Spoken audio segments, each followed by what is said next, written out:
The stars above never seemed so alien, yet Earth's brightest mind had long known that somewhere beyond the glimmering expanse, life of unfathomable intelligence waited.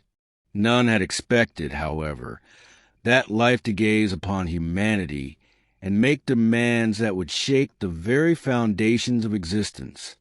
Captain Elias Morgan had spent 15 years exploring the fringes of the Andromeda Cluster, charting planets no human had ever touched. His life had been one of precision, of discipline, of calculations that left no room for error. And yet, nothing in all those years, nothing in all the battles, the zero-gravity rescues, the encounters with hostile civilizations, could have prepared him for what awaited on planet Illyria Prime. The moment their ship, the Horizon, broke through the planet's dense atmosphere, Elias felt the air shift in his chest.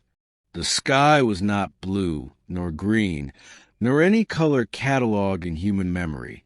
It shimmered, an iridescent dance between gold and violet, and beneath it stretched forests of crystalline trees, their trunks radiating soft pulses of light like a heartbeat. In that alien landscape, Elias sensed eyes upon him, eyes that could see into the core of his being, eyes that would soon weigh the worth of an entire species. The first indication of intelligence came not in the form of sound, but presence. A figure appeared atop a crystalline plateau, its form both terrifying and hypnotic. She descended effortlessly, her silhouette bending the light around her, her skin shimmer with a subtle luminescence, like living opal, and her eyes that were not human, carried the gravity of millennia.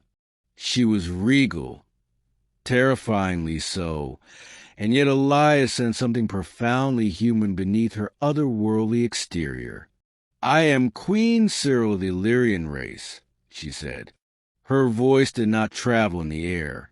It traveled inside his mind, threading through his thoughts like silk. "And you are the one they have spoken of." Elias froze, trying to understand. "Spoken of? By who?" "The prophets of our race," she replied. "They foresaw a union, one between your kind and mine. A human, father to the next generation of Illyrian lineage." Elias blinked. The words were preposterous, almost laughable. "You're saying you want me to father your children?" The Queen's gaze bore to him, unwavering, unyielding. "Do not underestimate the weight of destiny, Captain Morgan. The survival of my line, the continuation of our species, depends on your willingness." He had traveled galaxies, faced a merciless void, but this was absurdly intimate. Elias could feel the pull of something primal, something that made his pulse quicken despite every rational bone in his body screaming against it. The Queen was impossibly beautiful, yet terrifying, a creature whose very presence commanded both awe and obedience. Cyril studied him silently for long moments. Then, as if reading the hesitation in his mind, she stepped closer. "You are the only one whose biology can sustain the offspring necessary for my people. Our genetics are incompatible with any other." I staggered the thought, "But you are the key." Elias swallowed, mind racing. "And if I refuse?" Her eyes darkened, a storm contained beneath the surface. "Refusal would end your species' chance to coexist with ours, and it would mean the eventual decline of mine." It was a dilemma of cosmic proportions. One man standing between the survival of two intelligent species. He wanted to argue, to reason, to find a loophole, but there was no time. The planet's ecosystem reacted to their hesitation. The trees pulsed faster, the ground shimmered, and a distant rumble echoed through the crystalline valley. Illyria Prime was alive. It was alive, and it demanded balance. I need proof, Elias said finally. If this is truly about survival, then I need to understand the science, the biology, the risk. Cyril inclined her head, almost imperceptibly. Your caution is wise. Follow me. She led him through crystalline forests that hummed with energy. They entered a vast cavern, walls lined with glowing veins of minerals that pulsed like arteries. In the center floated a platform of transparent crystal. Cyril touched it, and images sprang to life in the air above. Holographic visions of Illyrian evolution, the merging of two species, the propagation of hybrid generations. Elias watched, fascinated despite himself, as simulations demonstrated the potential of their union. These children, she explained, would inherit the adaptability of humans and the longevity and intelligence of Illyrians. They could survive the vacuum of space unaided, communicate through thought as we do, and bridge the gap between our civilizations. The science was sound. The projections were compelling. And yet, Elias felt a gnawing hesitation. It's monumental, he admitted. It's not just a choice for me. It's life-altering on every level. Cyril reached out, her fingers brushing against his arm. A jolt of energy surged through him, not painful, but awakening something buried deep inside, a sense of destiny, of responsibility. I staggered the enormity of it too, she confessed. But if not us, then what? If not now, then when? Days blurred into nights as Elias explored Illyria Prime under Cyril's guidance. He learned of their intricate social hierarchy, their rituals, and the centuries-old knowledge encoded into their very DNA. Every conversation with Cyril was layered with wisdom, patience, and a subtle challenge. Could he rise to meet the expectations of a species centuries ahead of humanity in evolution? Yet, amidst the lessons and the weight of destiny, Elias felt something unexpected, affection. It was small at first, subtle, a glance that lingered too long, a touch that made his pulse race. And gradually, he realized that the Queen's commanding presence was not devoid of warmth.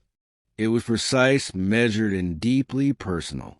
One evening, beneath the violet glow of Illyria Prime's twin moons, Elias and Cyril walked along the edge of a cliff.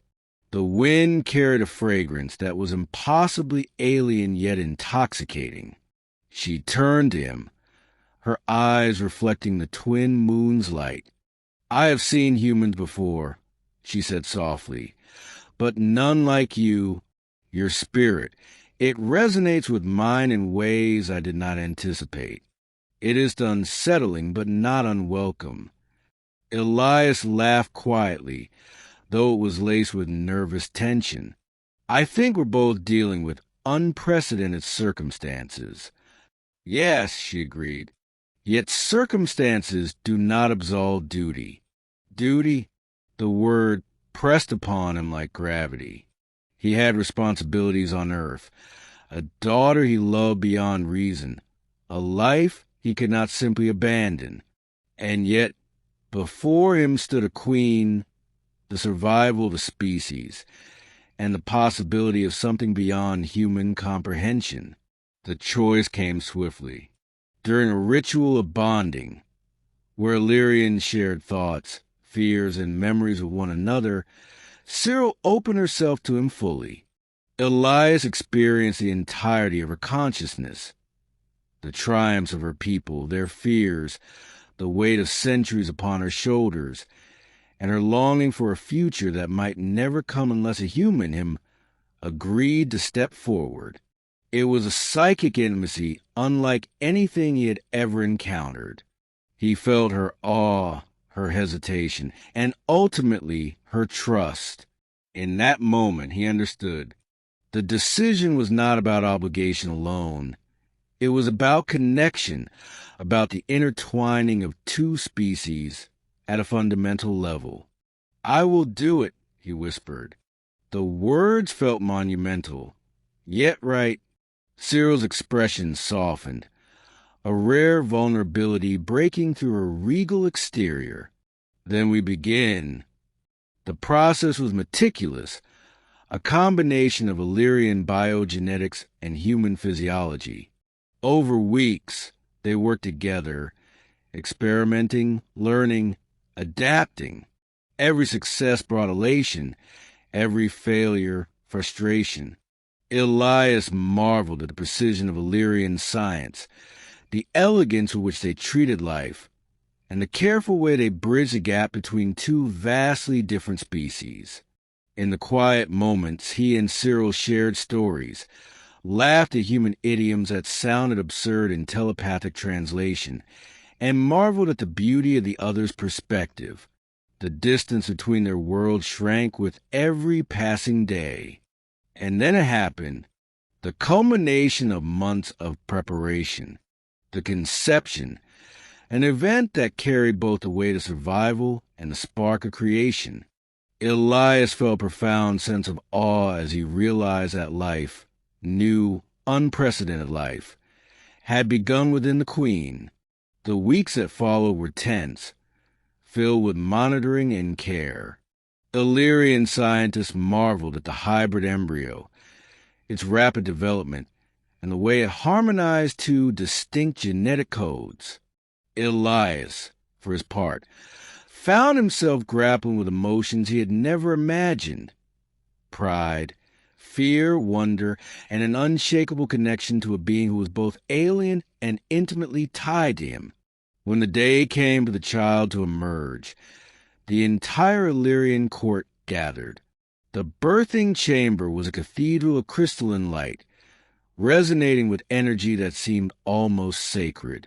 Cyril, radiant and serene, endured the process with grace, guided by centuries of evolutionary wisdom. Finally, the child was revealed. It was perfect, not human, not Illyrian, but something entirely new. Its eyes mirrored the twin moons, yet sparkled with human warmth. Its skin shimmered faintly, an echo of Cyril's own luminescence, and in that moment, every doubt, every fear, every hesitation vanished. The Queen turned to Elias, a look of awe and gratitude on her face.